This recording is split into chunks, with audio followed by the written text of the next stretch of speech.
আপনাদের সবাইকে আমন্ত্রণ জানাচ্ছি টেক টক শোতে, পিসিবিপিটির নতুন শো। এখানে আমরা কথা বলছি অনলাইন প্রফেশনাল, গেমার এবং অন্যান্য আরো যারা কম্পিউটার জগতের সাথে সম্পর্কিত তাদের সকলের সাথে। আমাদের প্রথম এপিসোড এবং আমাদের প্রথম সিজন দুটোই টার্গেট করা হয়েছে শুধুমাত্র অনলাইন প্রফেশনালদের। আপনাদের অনলাইন প্রফেশনাল ব্যাপারে যত কিছু, যা আগ্রহ, যা কোশ্চেন এবং এই ট্রেডে যারা যারা সাকসেসফুল আছেন তাদের সকলকেই চেষ্টা করেছি আমরা এক সেটে নিয়ে আসার জন্য। আমাদের আজকের অতিথি মোহাম্মদ নুরুল্লাহ, আমার খুবই প্রিয়, খুবই কাছের এবং ছোট হলেও আমার একটা রেসপেক্টের বড় জায়গা যে করে নিয়েছে তার ক্যারিয়ার এবং তার কাজের মধ্য দিয়ে। নুরুল্লাহ আজকে আপনাদের সাথে থাকছে। তার বিভিন্ন নাজানা কথা, বিভিন্ন হিডেন সিক্রেটস এবং বিভিন্ন তার ক্যারিয়ারের ব্যাপার স্যাপার অনেক কিছু আমরা জানার চেষ্টা করব এবং কিভাবে আপনাদের মতো যারা রয়েছেন, যারা এই পেশায় আসতে চাচ্ছেন বা এই ধরনের পেশায় আসতে চাচ্ছেন, তারা এই ব্যাপারে আরো জানতে পারবেন এবং কোথা থেকে শুরু করতে পারবেন এই বিষয়ে আমরা চেষ্টা করবো আপনাদেরকে যথাসম্ভব তথ্য দেওয়ার জন্য। তারপর নুরুল্লাহ, কি অবস্থা, কেমন চলতেছে, কেমন আছো? বেশ ভালো আছি আলহামদুলিল্লাহ। একটু নার্ভাস নাকি? না, ফার্স্ট ইন্টারভিউ। আমাদের এত বড় ইন্টারভিউতে আজকে আসলা, যেটা কিনা আজকেই লঞ্চ হচ্ছে, এইজন্য জিজ্ঞেস না, বেশ উপভোগ করতেছি। ওকে, ঠিক আছে। তোমার জন্য আজকে আমরা কিছু কোশ্চেন রেডি করছি, তোমাকে কোশ্চেনগুলো দিয়ে গাথা হবে। তুমি কি কি করছো আর কিভাবে এখানে এসে পৌঁছেইছো, কেন তোমাকে আনছি আর কি করতে চাও সবই জানতে চাই। আমার সাথে যারা আছে এরাও জানতে চায়। প্রথম কোশ্চেন তোমার জন্য। আমার জানা মতে তুমি অনেকদিন টেক্সটাইল ইঞ্জিনিয়ারিং পড়ছো, বলতে গেলে সারা জীবনই পড়ে আসছো টেক্সটাইল ইঞ্জিনিয়ারিং। তো হঠাৎ কি মনে করে কিভাবে তুমি ওয়েব ডিজাইনার ডেভেলপমেন্টে চলে আসলা?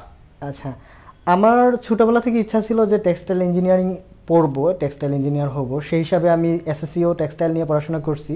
তারপর মাঝখানে একটা ছোট কোশ্চেন, টেক্সটাইল ইঞ্জিনিয়ারিং কি তুমি নিজের ইচ্ছায় পড়ছো? তুমি জানছো কেমনে যে এই নামে একটা সাবজেক্ট আছে? আচ্ছা, আমরা তো জানতামই না একটা টাইম পর্যন্ত যে টেক্সটাইল ইঞ্জিনিয়ারিং আসলে এত একটা বড় ফিল্ড বা অনেক কিছু। হ্যাঁ, সেটা আমার জন্য একটা সৌভাগ্যই বলা চলে, কারণ আমি যেখানে থাকি বকশীগঞ্জ, সেখানে টেক্সটাইল ভোকেশনাল ইনস্টিটিউট ছিল। সো সেখানে আমার একজন স্যার, গফুর স্যার, তো তিনি আমাকে মোটিভেট করছেন যে টেক্সটাইলে ভালো ফিউচার আছে এখানে পড়াশোনা করলে, কারণ বাংলাদেশে বেশ অনেক বেশি মিল ইন্ডাস্ট্রি রয়েছে। তো সেই হিসাবে আমি টেক্সটাইলে পড়াশোনা করার জন্য সিদ্ধান্ত নেই। মূলত স্যার মোটিভেট করছে আমাকে। তো তারপর এসএসসি পাস করার পর 4 বছরের জন্য ডিপ্লোমা করলাম টাঙ্গাইল থেকে। তো ডিপ্লোমা করার পরেই আমি জবে ঢুকে পড়ি। অন্যরা সরকারির জন্য অ্যাপ্লাই করলো, বুয়েট ডুয়েট, বাট আমি সেগুলোতে না গিয়ে, যেহেতু আমার একটু ফিনান্সিয়াল প্রবলেম ছিল, তো আমি চাকরির জন্য গেলাম এবং সৌভাগ্যবশত ফার্স্টে আমি একটা ভালো কোম্পানিতে জব পাই 6,000 টাকা বেতনে। তো সেই চাকরিটা ভালোই চলতেছিল, 2 বছর আমি সেখানে জব করি। কিন্তু আমি পাশাপাশি বিএসসিতে ভর্তি হওয়ার কারণে আমার 3 মাস পর পর 16,000 থেকে 20,000 করে টাকা লাগতো। কিন্তু সেই টাকাটা আমি নিজে চাকরি থেকে সঞ্চয় করে আমি দেওয়ার চেষ্টা করতাম। এ কারণে দেখা যাইতেছে কি, আমি টিউশনি করতাম, 2-3টা টিউশনি করতাম। আর টিউশনি করার কারণে আমার যখন শেষ করতাম, ডিউটি শেষে আমাকে টিউশনিতে যেতে হতো। আর এই কারণে আমি ডিউটিতে কনসেন্ট্রেশন দিতে পারতাম না, আমি ডিউটিতে সময় দিতে পারতাম না ঠিক মতো। এ কারণে অফিসের পারফরমেন্স ভালো ছিল না। আর স্বভাবতই ভালো না থাকার কারণে আমি জব পারফরমেন্সটা আমার ভালো ছিল না। এ কারণে আমি চিন্তা করতেছিলাম যে এর বাইরে একটা কিছু করা দরকার। তো বলতে চাচ্ছ যে তোমার আশেপাশে টেক্সটাইল ইনস্টিটিউটটা থাকায় তোমার ওই টেক্সটাইলে পড়ার প্রতি আগ্রহটা বেশি তৈরি হয়েছিল? হ্যাঁ, অনেকটা সেটাই। কারণ আমার পক্ষে তো এসএসসির আগে বাইরে গিয়ে পড়াশোনা করা সম্ভব ছিল না, অনেকটা বাড়ির কাছেই ছিল। এই কারণে আমি সেখানে টেক্সটাইল নিয়ে পড়াশোনা করি। এরপর আলটিমেটলি আমি ডিপ্লোমা করি টাঙ্গাইল থেকে। এরপরই ডিপ্লোমাটা শেষ করি, সেখানে 4 বছর আমি পড়াশোনা করি টাঙ্গাইলে। তো সেটা শেষ করেই আমি জবে ঢুকে পড়ি। তো জবে ঢোকার পর প্রথম দিকে যেমন একটা এক্সপেকটেশন ছিল যে 10-12 হাজার টাকা বেতন পাবো, সেটা পেলাম না, কারণ 6,000 টাকা বেতনে আমাকে ঢুকতে হলো জবে। তো অল্প বেতনে অধিক পরিশ্রম, সেটা টেক্সটাইলে সব যারা জব করে তারা সবাই জানে। তো কিন্তু পাশাপাশি আমার বিএসসিতে ভর্তি হওয়ার কারণে কিছু আর্থিক সমস্যা দেখা দিল। এই কারণে আমি টিউশনি করাই। তখন আমি 8 ঘন্টা ডিউটি করে ডিউটি শেষে আবার 2-3টা টিউশনি করাইতাম। সেই টিউশনির টাকা জমায়ে আমি ভার্সিটি খরচ দিতাম। তো অনেকটা প্রেশার যাচ্ছিল। তারপরেও আমি আর 5টা মিডল ক্লাস ছেলেদের লাইফে যা হয় আর কি, যে স্ট্রাগল, টাইম, মানি আর পড়াশোনার ভিতরে যে স্ট্রাগলটা চলে। হ্যাঁ, আমি একটু পরে বিষয়টা নিয়ে আরেকটু ডিটেলসে আসতেছি, আমি যে কঠিন সময়টা পার করছি, তো আমি সেটা বলবো। তো এখন যেটা আমি তারপর ওই টিউশনির খরচ থেকে টাকা সেভ করে টেক্সটাইলের বিএসসি করার জন্য আমি টাকা জমাইতাম। এই কারণে অফিসে পারফরমেন্স ঠিক মতো আমি দেখাতে পারতাম না, কারণ হচ্ছে আমি 8 ঘন্টা ডিউটির পরে এক্সট্রা সময় থাকতে পারতাম না। বাট অফিসের যে বস, তার চিন্তা থাকতো সে 8 ঘন্টার পরেও কিছু ডিউটি করবে, সে কিছু সময় দিবে, কিন্তু সেটা আমার পক্ষে সম্ভব হইতো না। তার জায়গা থেকে হয়তো তার কথাও ঠিক আছে, আর তোমার জায়গা থেকে তোমার লজিক ঠিক আছে, রাইট। তো এখন যে সময়টুকু আমি ফ্রি পাইতাম ওই টিউশনি করে আসার পর, আমি চাইতাম যে ওয়েব ডিজাইনিং এর কিছু টুকিটাকি শেখার জন্য, তখন আমি নতুন, তো আমি কাজ শেখার পিছনে সময়টা ব্যয় করতাম, আর তখন থেকে মূলত আমার শেখার সময়টা শুরু। এমনিতে এই ওয়েব ডিজাইন ডেভেলপমেন্ট, এখানে যে কাজ করার জায়গা আছে, এই আগ্রহগুলো, এই জানার জায়গাগুলো তুমি জানলা কিভাবে যে এই কাজ করা যায়? আচ্ছা আচ্ছা, এই জানার জায়গাটা তৈরি হয়েছে আরো পিছন থেকে। আমি যখন কলেজে পড়ি তখন প্রথম আলোয় মেবি একটা ফিচার দেখছিলাম, মূলত সাংবাদিকরা যখন ফিচার করে ডাটা এন্ট্রিটাকে বেশি প্রাধান্য দেয়। হ্যাঁ, বাংলাদেশে দর্শক ফ্রিল্যান্সিং বা অনলাইন প্রফেশন বলতে শুধু ডাটা এন্ট্রি কি বোঝানো হয়, অ্যাট লিস্ট আমাদের মিডিয়ার ভাষায়। ডাটা এন্ট্রি ছাড়া, কপি পেস্ট ছাড়া বাঙালি কিছুই জানে না। আচ্ছা আচ্ছা, আমি একটা মজার ঘটনা বলি। তো তখন আমি পত্রিকায় যখন দেখলাম যে ডাটা এন্ট্রি করে মানুষ হিউজ ইনকাম করতেছে, তাহলে আমিও তো কম্পিউটার জানি, আমি কম্পিউটার কিনি সেই 2009 সালে। সো তখন মেবি আমি নিউজটা দেখছিলাম 10-এর দিকে, তো মোটামুটি আমি কম্পিউটার বেশ ভালো জানি, তাহলে আমিও কিছু করতে পারবো। তো শুরুর দিকে জাস্ট সার্চ দিতাম যে copy paste type work, data entry type work, এগুলো শেখার চেষ্টা করতাম। এগুলো আসলে সেটা আমার ভুল ছিল। আসলে কোনো একটা জিনিস শেখার জন্য অবশ্যই সময় দেওয়া উচিত, প্রথমেই এভাবে স্কিল ডেভেলপমেন্টের একটা ব্যাপার। হ্যাঁ, কিন্তু আমি গাইডলাইনগুলো পাচ্ছিলাম না। নতুনদের সাথে, নতুনদের জন্য যখন কথা বলবো তখন ব্যাপারটাকে আমরা স্পেসিফিক্যালি বলতে চাচ্ছি। তো আমি গাইডলাইনটা তখন পাচ্ছিলাম না, কিন্তু আমি বুঝতেছিলাম যে অনলাইন ইনকাম করা পসিবল। এই জানাটা থেকে আমার আগ্রহ তৈরি হয় যে আমি অনলাইনে কিছু একটা করতে পারবো। যদিও সেটা আমার লিমিটেশনের ভিতরে ছিল যে আমি ডাটা এন্ট্রি করব। আমি তখন ওয়েব ডিজাইনের বিষয়ে জানতাম না যে আমি ইনভলভ হব ওয়েব ডিজাইনিং এ, বাট আমি জানতাম যে অনলাইন প্রফেশনে কিছু একটা করা সম্ভব। আচ্ছা, এই ওয়েব ডিজাইনে কখন গেলাম? আচ্ছা, ওয়েব ডিজাইনিং এ গেলাম তখন আমি আলহেরা মাল্টিমিডিয়া মার্কেটিং এর একটা সিডি পাইলাম আমার হাতে। হ্যাঁ, এই সিডিটা রাইট। তো শুরুর দিকে অত কোয়ালিটিফুল টিউটোরিয়াল আমি লিন্ডা, তারপর অন্যান্য যে ওয়েবসাইট আছে যেখানে প্রিমিয়াম টিউটোরিয়াল পাওয়া যায়, সেগুলোর সাথে আমি পরিচিত ছিলাম না, কিন্তু সেজন্য আমি বাংলাদেশি টিউটোরিয়ালগুলাই দেখি। তো তারপর আমি বুঝতে পারলাম যে ওয়েব ডিজাইনিং এর একটা সেক্টর আছে এবং এটা অনেক মজার, যে ওয়েবসাইট তৈরি করা যায়। সাধারণত সবারই কৌতূহল থাকে, তো সেই কৌতূহলের জায়গা থেকে আসলে আমার শেখার চেষ্টা। আর করতে গিয়ে হয়তো বুঝতে পারলাম যে এই ডিজাইন ডেভেলপমেন্টটাই তোমার সাথে বেশি যায়। হ্যাঁ, আসলে এটা ভালো লাগলো জায়গাটা, রাইট, ভালো লাগার জায়গাটা রাইট। এখানে অনলাইন প্রফেশনের সাথে কম বেশি জড়িত থাকার কারণে আমি ব্যক্তিগতভাবে এই ব্যাপারে একটু জানি যে একজন ওয়ানাবি অনলাইন প্রফেশনাল থেকে একজন মানে ফুল টাইম অনলাইন প্রফেশনাল হওয়া পর্যন্ত মাঝখানের যে স্টেজটা, এটা অনেকের ক্ষেত্রে বেশ লেংদি হয় এবং এর ভেতরে অনেক অডস থাকে, অনেক অবস্ট্যাকলস থাকে, একটা কঠিন পর্যায়ে থাকে। সেখান থেকে উঠে এসে একটা সোশ্যাল ফিনান্সিয়াল সাকসেসফুল হওয়ার যে একটা স্টেপ, ওই স্টেপটা পার করা, এই পর্যন্ত আসতে আমাদের মানে অনলাইন প্রফেশনে যারা আছে সবারই অনেক কিছু স্যাক্রিফাইস করতে হয়। তো তোমার যে ছোট ছোট স্যাক্রিফাইস বা কঠিন মুহূর্তগুলো ছিল, সেগুলোর গল্পটা যদি আমাদের সাথে একটু শেয়ার করতা। আচ্ছা, এই স্যাক্রিফাইসের গল্পটা যদি বলি, আমি এটাকে দুটো সেকশনে ভাগ করতে পারি। একটা হচ্ছে যে আমার লাইফে কিছু প্রতিবন্ধকতা বলি বা অবস্ট্যাকল বলি, সেটা। আবার প্রফেশনের ক্ষেত্রে আমি এই কাজের ক্ষেত্রে কিছু প্রতিবন্ধকতা ফিল করি বা যেটা আমি পার করে আসছি সেটা। তো প্রথমে যদি সেটা বলি, যখন আমি প্রথম নতুন জবে ঢুকলাম, একটু বেঁকে গেলাম। তো আমি যখন জবে ঢুকলাম তখন এই অল্প টাকা বেতন, এর মধ্যে এই টাকা দিয়ে ইন্টারনেট, তখন ইন্টারনেটের খরচ অনেক বেশি। আমি আনলিমিটেড ইন্টারনেট নেওয়ার চেষ্টা করতাম, সেই ইন্টারনেট খরচ বেয়ার করা, আমার ভালো কম্পিউটার ছিল না, তো সেটা একটা প্রতিবন্ধকতা বলা যায়। এবং আমি যখন চাকরি করতাম, যেহেতু খুব অল্প টাকা বেতন, আমার এখনো মনে আছে আমি যেখানে খাওয়া দাওয়া করতাম একটা বাসায়, তো রাতের খাওয়া আমি আগে এনে রাখতাম, ওখানে গিয়ে খাইতাম না। কারণ কি? কারণ আমি চিন্তা করতাম যে যদি আমি খাওয়াটা বাসায় এনে খাই, আমি অর্ধেক ভাগ করতে পারবো, এবং এই খাওয়াটা আমি প্রতিদিন সকালে পান্তা করে খাইতাম। এই সময়টা আমি পার করছি, যে সকালে ব্রেকফাস্টের জন্য এখন যা খরচ হয় সেটা ডিফারেন্ট, তখন 30 টাকা বাঁচানোর জন্য আমি এই কাজটা করতাম আমার লাইফে। আমি অফিস ক্যান্টিনে সকালে নাস্তা না করে আমি বাসায় পান্তা পর্যন্ত খাইতাম। এখানে একটু মজার ব্যাপার যে এই কঠিন কঠিন মুহূর্তগুলো প্রত্যেকটা সাকসেসফুল হওয়ার স্টোরির পেছনে এই কঠিন মুহূর্তগুলোই থাকে। আমি মনে করি যে বাঘ তখনই শিকারী হয়ে ওঠে যখন সে ক্ষুধার্ত থাকে। হ্যাঁ, আমি তখন আমার লাইফে সেই কঠিন সময়টা পার করতেছিলাম, আর এই কারণেই মনে হয় আমার ভিতরে একটা মোটিভ কাজ করতেছিল যে কিছু একটা করা দরকার। আর এই জন্যই আমি তখন ওই ডোলেন স্যারের মতো কোম্পানিতেও আমি সাইন আপ করছি, এবার প্রতারিত হয়েছি। কারণ তরুণ, আমার মনে হয় অনেক তরুণী ডোলেন স্যার এরকম কিছু স্কাইল্যান্ড স্যার এই টাইপ পিটিসি কোম্পানিতে সাইন আপ করে নাই এমন কেউ নাই, ডেস্টিনি টাইপ যেটাকে বলে, রাইট? তো এগুলা করা, আমি এগুলাকে দোষের কিছু বলবো না। তরুণরা এটা করতেছে কারণ তারা আত্মনির্ভরশীল হতে চায়, কিন্তু তারা রং ওয়েতে আগাচ্ছে, তারা প্রপার গাইডলাইন পাচ্ছে না। তো আমার জীবনেও এমন ঘটনা ঘটছে যেগুলো হয়তো বা কোথাও বলা হয় নাই, আমি আপনার সাথেই বললাম। হয়তো তোমার ওই পর্যন্ত তুমি ওই গাইডলাইন খুঁজে না পেলে বা পথ খুঁজে না পেলে তোমার অবস্থা 8-5টা তরুণের মতোই হতো, রাইট? বাট আমার ওটা সঠিক ট্রেকে আসতে বেশি সময় লাগে নাই, কারণ আমি ইন্টারনেটের সম্পর্কে বেশ অবগত ছিলাম। আমি সার্চ করতে পারতাম কি কি এখন কোনটা ট্রেন্ড চলতেছে, ট্রেন্ড ফলো করে আমি কি শিখবো। দেখলাম ওয়েব ডিজাইন সবচেয়ে পারফেক্ট আমার জন্য, ব্যাস আমি ওয়েব ডিজাইনে চলে আসলাম। এবং ওয়েব ডিজাইনে আমার জানা মতে তুমি বেশ ভালোই করছো। আচ্ছা, আমি এখন সেকেন্ড স্টেপটা বলি। তো ওয়েব ডিজাইনিং এ আসার ক্ষেত্রে সেখানে যে প্রতিবন্ধকতা, আমি 2013 সালে যখন জবটা সাসপেন্ড করি, জবটা ছেড়ে দেই, আমার কাছে তখন ছিল, আমি একটু বেশি ফিনান্সিয়াল ডিটেলসে যাচ্ছি, বাট আমি মনে করি এটা সবার জানা দরকার, আমার কাছে মাত্র 14,000 টাকা ছিল। হ্যাঁ, আমার কাছে 14,000 টাকা, এবং আমার অনলাইন ইনকাম তখন ছিল $300। এই টাকা দিয়ে আমি চাচ্ছিলাম যে এস্টাবলিশ হব।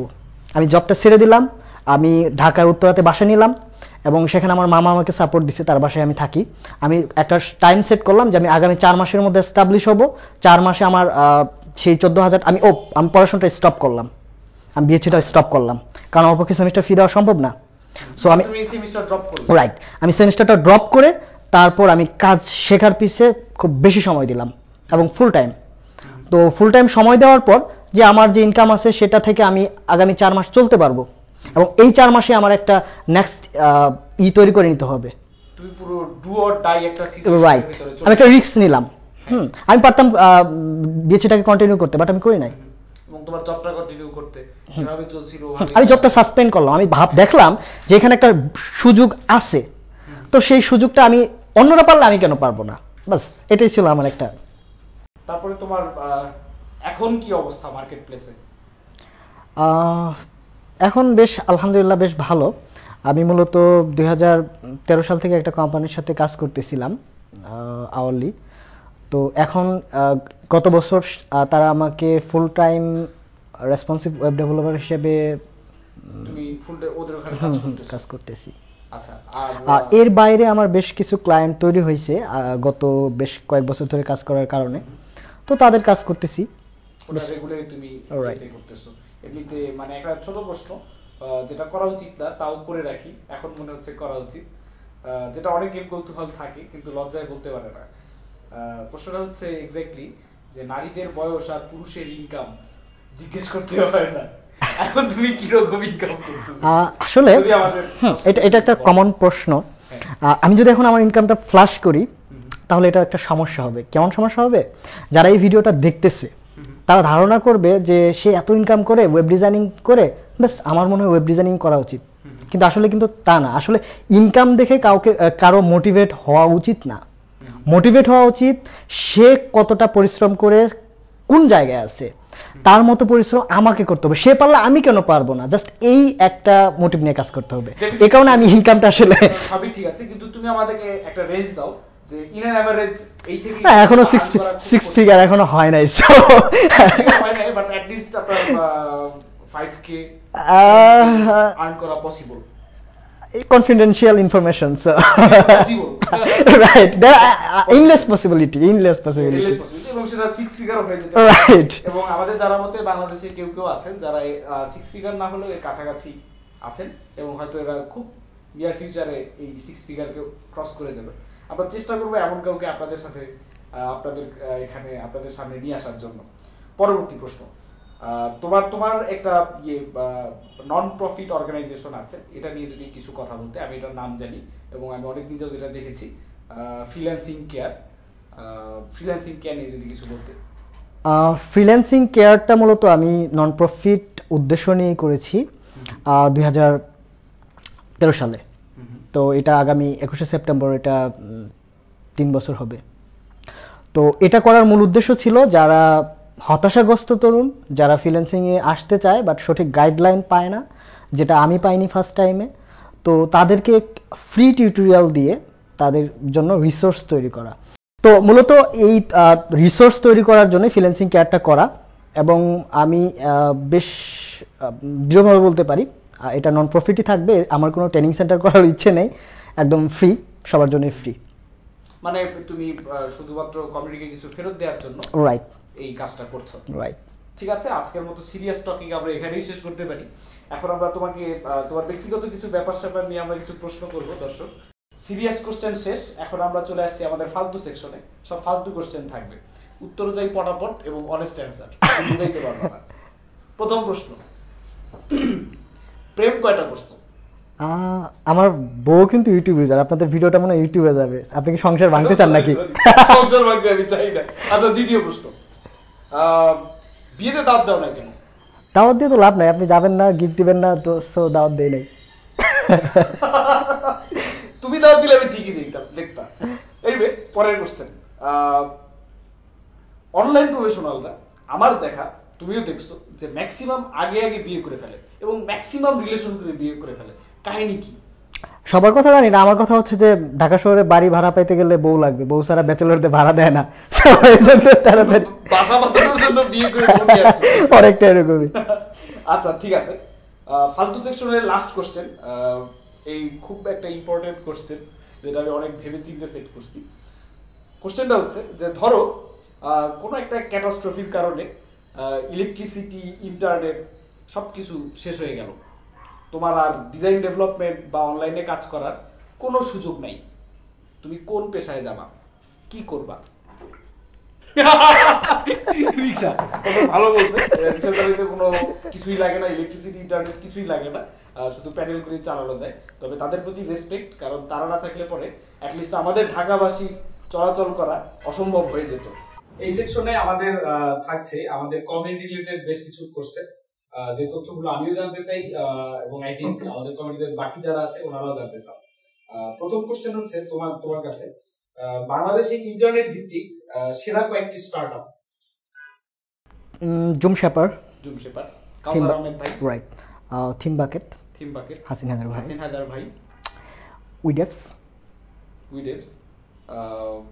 আর কেউ না, এরাই মোটামুটি এগিয়ে। আচ্ছা ঠিক আছে, পরবর্তী কোশ্চেন, বাংলাদেশের অনলাইন প্রফেশনাল কমিউনিটিতে কয়েকজন ব্যক্তিত্ব যারা তোমাকে প্রতিনিয়ত মোটিভেট করে। জাকির হোসেন ভাই, অ্যান্ড্রয়েড ডেভেলপার, জাকির ভাই, আর ফাউন্ডেশনের রাসেল আহমেদ ভাই, শরীফ ভাই। কেন এরা তোমাকে মোটিভেট করে যদি একটু বলতে? অ্যাকচুয়ালি তারা আমার সিনিয়র এবং তাদের কাজ আমি ফলো করি, বেশ ভালো কাজ করছে তারা। আমি তো তোমার সিনিয়র, আমাকে কেন ফলো করতে? বলো রাসেল ভাই তোমার কি খাওয়ায়? এটা রাসেল ভাইয়ের শোতে গিয়ে বলবো আপনার কথা। ঠিক আছে, রাসেল ভাই যদি কখনো পাই জিজ্ঞেস করবো তোরে কি খাওয়ালো, আমি তো সিনিয়র, কম সিনিয়র হই কিন্তু আমারে ফলো করে না কেন? আচ্ছা পরের কোশ্চেন, খুব ইম্পর্টেন্ট কোশ্চেন, যে বাংলাদেশে আমাদের অনলাইন প্রফেশনালদের জন্য ইনফ্রাস্ট্রাকচারে কি কি ঘাটতি আছে বলে তুমি মনে করো? আমি মনে করি যে এখন একটা ই কমার্সের ট্রেন্ড চলতেছে, তো ই কমার্স বিজনেসের ক্ষেত্রে পেপাল আমাদের এখানে নেই, তো পেপালটা খুব দরকারি। শুধু ই কমার্স কেন, পেপাল তো ইনফ্যাক্ট হ্যাঁ আমাদের ইয়েস পেমেন্ট মানে ফুল পেমেন্ট প্রসেসিং এর জন্য খুব ভালো কোনো সলিউশন নেই। রাইট, আমাদের ব্যাংকগুলো 10 দিন 15 দিন লাগায়, মানে অ্যাবসার্ড প্রাইসিং করে। ওকে, আমি আরেকটা বিষয় অ্যাড করতেছি, পেপাল আমাদের ট্রানজ্যাকশনের জন্য, আর ব্যাংকিং এ সমস্যা। আমি কিছুদিন আগে একটা অ্যাকাউন্ট করতে গেছি ডাচ বাংলা ব্যাংকে, আমার ক্রেডিট লিমিট দিচ্ছে হচ্ছে 1 লক্ষ টাকা লোকাল। কেন? আমি বলি, আমি ফরেন ট্রানজ্যাকশন দেখাচ্ছি যে আমি বাইরে থেকে ইনকাম করি, আমাকে 4 লক্ষ টাকা দিল, রেমিটেন্স লিমিট দিল, বাট লোকাল আমার কোনো ইনকাম নাই, এই জন্য আমি লোকাল ট্রানজ্যাকশন আমাকে মাত্র লিমিট দিল 1 লক্ষ টাকা। এই জন্য আমরা অ্যাকাউন্ট করতে গেলে সেখানেও একটা হয়রানির শিকার হই। বেসিক্যালি আমাদের এই অনলাইন প্রফেশনাল যে প্রফেশনগুলো আছে এগুলো আসলে আমার দেখা মতে তুমি হয়তো দেখছো যে কোনো মানে অথরিটিভ কোম্পানি কেউই এই জিনিসগুলোকে সেভাবে স্বীকৃতি দিচ্ছে না, রাইট, অতটা অবগতও না তারা, ইভেন জানেই না। ইভেন এই যে পাসপোর্ট করতে যাও, আমার পাসপোর্ট করার সময় অভিজ্ঞতা যে পাসপোর্টে তোমার প্রফেশনে তুমি ওয়েব ডেভেলপার বা রাইট রাইট, আমি ব্যাংকিং ওই অ্যাকাউন্ট করার সময় ফর্ম পূরণ করলাম যখন আমার প্রফেশনটা লিখতে হলো আদার অন্যান্য। এটা এটা কেমন কথা? আমরা ব্যক্তিগতভাবে আমরা যারা এখানে আছি এই কাজের সাথে জড়িত, বা আপনারা যারা এই ব্যাপারে জানেন তারা সবাই জানেন যে বাংলাদেশের সর্বোচ্চ যে সেক্টরগুলো সবচেয়ে বেশি রেমিটেন্স নিয়ে আসে বাংলাদেশের ইয়েতে, তার ভিতরে এই অনলাইন আউটসোর্সিং রাইট খুব দ্রুত শীর্ষে চলে যাবে। আসলে আমরা পেশা হিসেবে এই আউটসোর্সিং ফ্রিল্যান্সিং কেও স্বীকৃতি চাই। মুখে অনেক কথা হচ্ছে সরকারি ভাবে বা অনেক কথাই হচ্ছে বেসরকারি ভাবে, কিন্তু কাজের কাজ কিছু হচ্ছে না, কাজের কাজ কিছুই হচ্ছে না। সময় কিন্তু চলে যাচ্ছে, যেখানে সব কান্ট্রি গ্রো করতেছে, সব কমিউনিটি গ্রো করতেছে, আমরা কিন্তু সেভাবে গ্রো করতেছি না। অনেক আশ্বাস, অনেক গিয়ে সবই দেওয়া হচ্ছে, কিন্তু we expect better from them, right, তাই না? তো আচ্ছা ঠিক আছে, তাহলে এই কমিউনিটি রিলেটেড শেষ কোশ্চেনে আমি চলে আসবো। কোশ্চেনটা হচ্ছে কি, তোমার এই জায়গায় তুমি নেক্সটে কাকে দেখতে চাও? কার কাছে তোমার সবচেয়ে বেশি জানার কৌতূহল আছে? এমন যদি কয়েকজনের নাম বলো। আসলে আমি যাদেরকে ফলো করি সো তারাই আসুক। আমি চাই এখানে আসুক রাসেল ভাই বসুক, এখানে শরীফ ভাই আসুক, জাকির ভাইয়ের মতো লোকরা আসুক, হাসিন হায়দার ভাইয়ের মতো লোকরা আসুক। কারণ ব্যাপারটা হচ্ছে কি, তাদেরকে আনা সম্ভব কিনা আমি জানি না, কিন্তু আমি আহ্বান জানাবো তাদের আসা উচিত, কেননা যারা নতুন তারা একটা গাইডলাইন পাবে। এট দ্য সেম টাইম আমরা যারা এই পেশার সাথে কম বেশি জড়িত আছে, আমরাও কিছু কিছু গোপন তথ্য জানতে চাই। আমরা চেষ্টা করব সবার কাছে পৌঁছে দেওয়ার জন্য, সবাইকে আমরা আনার চেষ্টা করব। বাকিটা সময় সুযোগ এবং তাদের ব্যস্ততার ইয়েতে কতটুকু সুযোগ হবে সেটা ভবিষ্যতে সময়ই বলে দেবে। তো আমরা এখন চলে যাচ্ছি আমাদের পরবর্তী সেকশন হোয়াট টু ডু তে। আপনি একজন অনলাইন পেশাজীবী হতে চান, আউটসোর্সার হতে চান, আপনাকে কি করতে হবে, কোথা থেকে শুরু করতে হবে, এবং আপনি কোন দিকে আগাবেন, এ বিষয়ে আমরা আমাদের সাথে আজকে পেয়েছি মোহাম্মদ নুরুল্লাহ অনেকদিন যাবত এই পেশায় আছে এবং সে বেসিক্যালি পুরস্কার প্রাপ্ত। সে নিজে খুব বিজি একজন পার্সন, অনেক কাজ করে, অনেকগুলো কোম্পানিতে সে কাজ করছে, এবং তার নিজের একটি অর্গানাইজেশন আছে ফ্রিল্যান্সিং কেয়ার, যেখানে সে নতুনদের জন্য যথেষ্ট গাইডলাইন সম্পূর্ণ বিনামূল্যে দিয়ে থাকে। তো নুরুল্লাহ, তোমার কাছে এই বিষয়ে জানার আছে যে নতুনরা কিভাবে কাজ শুরু করবে, অনলাইন আউটসোর্সিং এর দিকে আগাবে, একদম শুরু থেকে যদি বলতা। আমি নতুনদেরকে জন্য বলবো যে যার যেটা ভালো লাগে সেটাকে প্রফেশন হিসেবে নেওয়া উচিত। যার যেখানে প্যাশন, আপনার ছবি তুলতে ভালো লাগে, ব্যাস আপনি ফটোগ্রাফি করেন, ফটো সেল করেন, অনলাইনে সুযোগ আছে, ফ্রিল্যান্স ফটোগ্রাফি। রাইট, আপনি লিখতে পারেন ভালো, আপনার লেখার হাত ভালো, এখন তো সাহিত্য রচনা সেভাবে হচ্ছে না, আপনি আর্টিকেল রাইটিং লিখেন, রাইট, কন্টেন্ট ক্রিয়েশনে যান, খুবই পপুলার এবং খুবই হাই ডিমান্ডিং একটা সার্ভিস। এরকম যে সবারই যে ওয়েব ডেভেলপার হতে হবে, সবারই অ্যাপ ডেভেলপার হতে হবে, গ্রাফিক্স ডিজাইনার হতে হবে, এমন কোনো কথা না। যে যা পারে, ফ্যাক্টটা হচ্ছে যে যার যেটা ভালো লাগে, যেটাতে সে অধিক সময় দেবে। এখন আসলে জোর করে কাউকে কাজে বসানো যায় না। আমি আপনাকে বলতেছি যে আপনি ওয়েব ডিজাইনিং শিখেন, 2 ঘন্টা প্র্যাকটিস করলেন, তারপরে ভালো লাগলো না, মাথা হ্যাং হয়ে গেল, তাহলে তো তাকে দিয়ে সাকসেস আসবে না, right.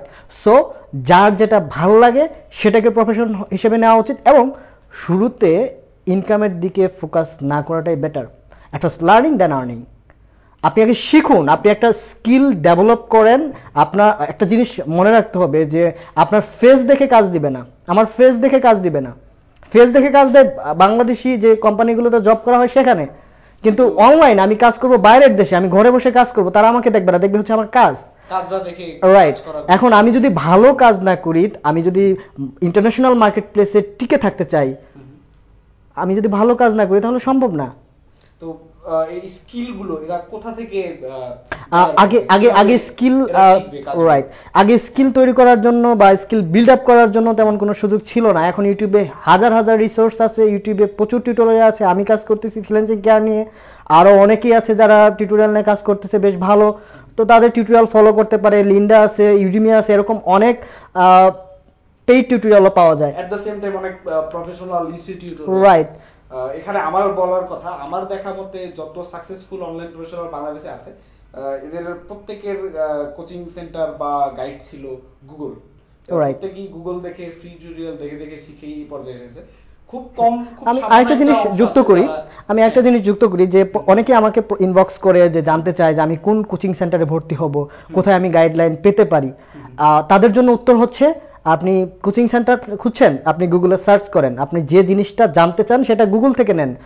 What's the guideline for Google search থেকে শুরু হচ্ছে তোমার ক্যারিয়ারের প্রথম ধাপ। হ্যাঁ, আমি গাইডলাইন খুঁজতেছি, এটা কাউকে প্রশ্ন না করে সেটা গুগলে আমি সার্চ করলে পেতে পারি। আমি ইউটিউবে সার্চ করলে হাজার হাজার ভিডিও পেয়ে যাব। গুগলই হতে পারে সবচেয়ে বড় বন্ধু। রাইট। কিন্তু সেটা আমরা করতেছি না। কেন করতেছি না আমি এটাও বলে রাখি, কারণ হচ্ছে আমাদের ইংরেজিতে ঘাটতি। কারণ ম্যাক্সিমাম কন্টেন্ট হইতেছে আমাদের হয়তো বা বাংলা কন্টেন্টের অপ্রতুলতা, ম্যাক্সিমাম কন্টেন্ট ইংলিশ কন্টেন্ট গুলো বুঝতেছে না, এই কারণেও হতে পারে। সেক্ষেত্রে তোমার ইংরেজি শেখাটা তো একটা ম্যান্ডেটরি কাজের ভিতরেই পড়ে, কারণ তুমি যখন কমিউনিকেশনের দিকে যাবে তখন তো তোমার ইংরেজি ছাড়া উপায় নেই। স্কিল বিল্ড আপের ক্ষেত্রে ফার্স্ট স্কিলটা হতে হবে ইংলিশ। কারণ আমি যদি কমিউনিকেশন করতে না পারি, আমি যদি বায়ারকে বুঝাতেই না পারি যে আমি কাজ জানি, তাহলে বায়ার আমাকে কিভাবে ট্রাস্ট করবে? রাইট। তুমি যত প্র্যাকটিস করবে ততই তুমি ইমপ্রুভ করবে। তুমি তো দূরে থেকে আর এটা ইমপ্রুভ করার কোনো কায়দা নেই। আমি মানে মোটামুটি নিজেই গ্যারান্টি দিতে পারি, আপনি যদি 10 দিন ইংরেজি টিউটোরিয়াল দেখা শুরু করেন, আপনি উইদিন ফিউ ডেজ আপনি নিজেই বুঝতে পারবেন যে কি বলা হচ্ছে, কি করা হচ্ছে। চর্চার উপরে কোনো কথা নেই, চর্চা না করে কিছু করা যাবে না। তো এটাই আমি বলবো যে ইংলিশ শিখুন ভালোভাবে, একটা টপিক সিলেক্ট করে সেই টপিক নিয়ে কাজ শেখা শুরু করুন।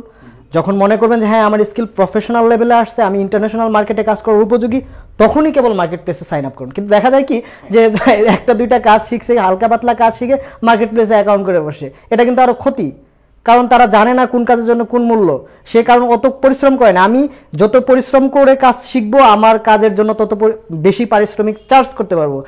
সেক্ষেত্রে দেখা যায় যে একটা কাজের মূল্য যেটা $1000, সেখানে $100 চাই বসতেছে, ঠিক কিনা? মার্কেটের নষ্ট হচ্ছে। এট দ্য সেম টাইম যখন কিছুদিন দেখা যায় কাজ পাওয়া যায় না, তখন তার ভিতরে তোমার হতাশা চলে আসে, ডিপ্রেশন চলে আসে। তখন সে অনেকেই দেখা গেছে যে এখানে কিছুদিন কাজ করে ক্যারিয়ার আর আগাতে পারে নাই, ঝরে পড়ে গেছে। তো ডেফিনেটলি আগে সম্পূর্ণভাবে স্কিলড হতে হবে, অ্যাটলিস্ট একটা লেভেলে চলে আসতে হবে যেখান থেকে সে রেগুলার মার্কেট প্লেসে কাজ করতে পারবে। এর আগে মার্কেট প্লেসে যাওয়াটা হবে বোকামি বা ভুল। পরবর্তী প্রশ্ন, যেটা আমাদের পিসি বিল্ডার বাংলাদেশে আমরা ইনবক্সে প্রায়ই পেয়ে থাকি, যে কেউ গ্রাফিক্সের কাজ করতে চাচ্ছেন, কেউ বা ওয়েব ডেভেলপমেন্টের কাজ করতে চাচ্ছেন, কেউ বা কন্টেন্ট রাইটিং করতে চাচ্ছেন। ওনারা কোন ধরনের কম্পিউটার প্রয়োজন? তোমার কি ধরনের কম্পিউটার প্রয়োজন ছিল যখন তুমি তোমার ক্যারিয়ার শুরু করো? আসলে কম্পিউটারটা এখানে মুখ্য না, মুখ্যটা হচ্ছে স্কিল। আমি যেটা একটু আগে বললাম, আমি ফার্স্টে ডুয়েল কোর কম্পিউটার দিয়ে কাজ শুরু করলাম। সেটা হচ্ছে 2009 সালে যখন আমি শিখি, তখন আমি অবশ্য কাজ করতাম না, আর শেখার জন্য তো কোনো কনফিগারেশনই দরকার নাই।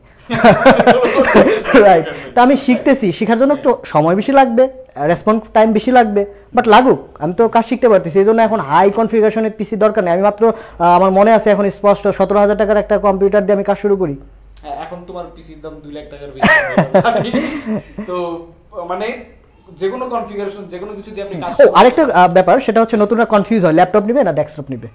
তো আমি মনে করি ডেস্কটপে কাজ শেখার জন্য একটু বেস্ট হয়। ব্যক্তিগতভাবে এটা আমরা সবাই জানি যে যারা একটু প্রফেশনালি কাজ করি, তারপরে হেভি ডিউটি কাজের জন্য, ওয়ার্ক স্টেশনের জন্য অলওয়েজ ডেস্কটপ প্রেফার করি। রাইট। ল্যাপটপ হলো গিয়ে খুব পোর্টেবল একটা জিনিস, আপনি যদি খুব বেশি মুভ করেন সেক্ষেত্রে আপনি ল্যাপটপের দিকে আগাতে পারেন।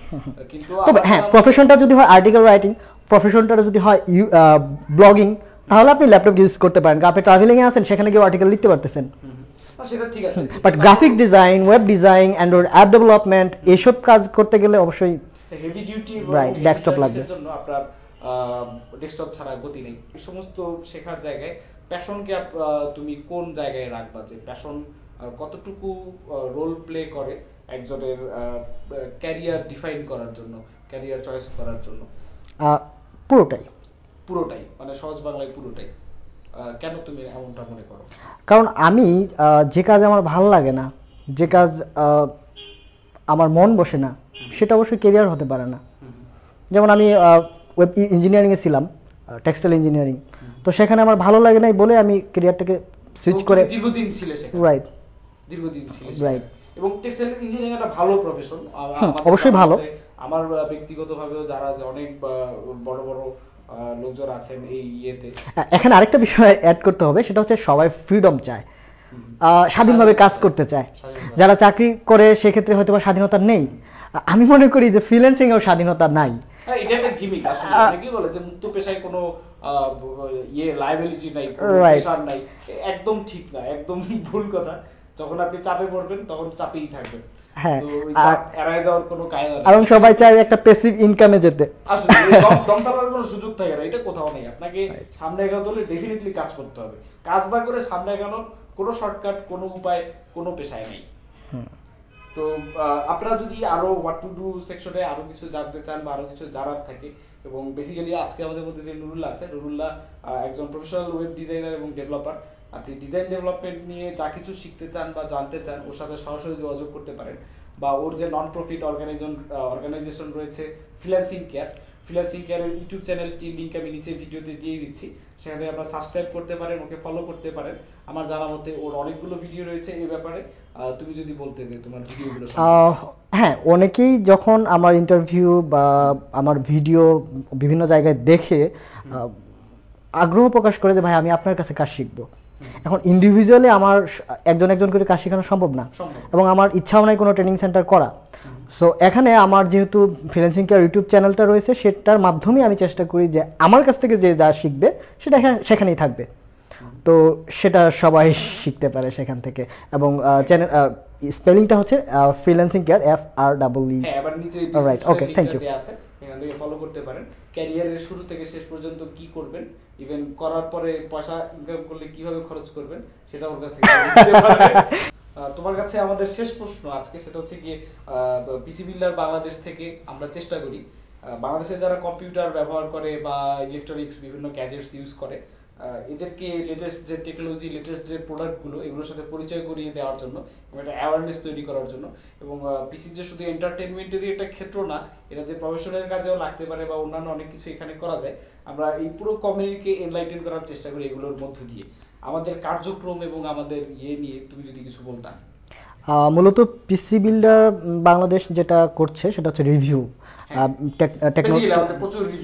আমি নিজে পার্সোনালি দেখছি, তো রিভিউগুলো অনেস্ট হতে হবে, এটা আমার এক্সপেকটেশন। কারণ হচ্ছে যে এখানে পেইড রিভিউয়ার দিয়ে ভরে গেছে যে হ্যাঁ আমি রাইট, আমি একটা ব্রডব্যান্ড সিলেক্ট করব যে আমি কোন কোন অপারেটরের ব্রডব্যান্ড নিব, সেখানে দেখা যায় নিজের আইএসপি লুক দিয়ে ভরা, তারাই রিভিউ করতেছে যে এটা ভালো, এটা ভালো, এটা নেন, এটা নেন।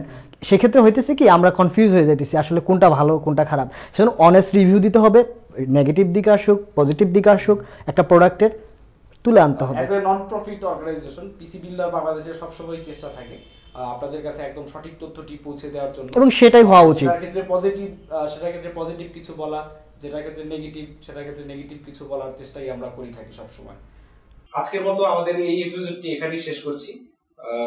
পিসি বিল্ডার বাংলাদেশের টেকটক শোটি নিয়ে আমরা আবার হাজির হব পরবর্তীতে, আবার অন্য কাউকে নিয়ে। আজকের শোতে নুরুল্লাহকে অসংখ্য ধন্যবাদ আমাদের সাথে থাকার জন্য এবং আমাদের প্রশ্নগুলোর উত্তর দেওয়ার জন্য, এবং বেশ কিছু হিডেন সিক্রেটস আনভেইল করার জন্য। আমাদের পরবর্তীতে চেষ্টা থাকবে আরো কাউকে নিয়ে আসার জন্য, যার কাছ থেকে আমরা আরো কিছু গোপন এবং ইন্টারেস্টিং তথ্য জেনে নিতে পারবো। আপনাদের কারো যদি কোনো প্রশ্ন থেকে থাকে এই আজকের এপিসোড নিয়ে, নুরুল্লাহকে নিয়ে বা ক্যারিয়ার নিয়ে, অথবা সামনের এপিসোডে সামনের যিনি এক্সপার্ট থাকবেন ওনাকে বলার মতো, আপনারা আমাদের কমেন্ট সেকশনে কমেন্ট রেখে যাবেন। আমরা চেষ্টা করবো সেগুলো অ্যান্সার করার জন্য, প্রপারলি প্রসেস করার জন্য। আজকের মতো এখানেই বিদায় নিচ্ছি এই শো থেকে। আমি অনন্য জামান, সবাইকে ধন্যবাদ পিসি বিল্ডার বাংলাদেশের পক্ষ থেকে। আর লাইক শেয়ার করে অবশ্যই এই ভিডিওটিকে প্রমোট করার চেষ্টা করবেন এবং আমাদের সাথে থাকবেন। ধন্যবাদ, খোদা হাফেজ।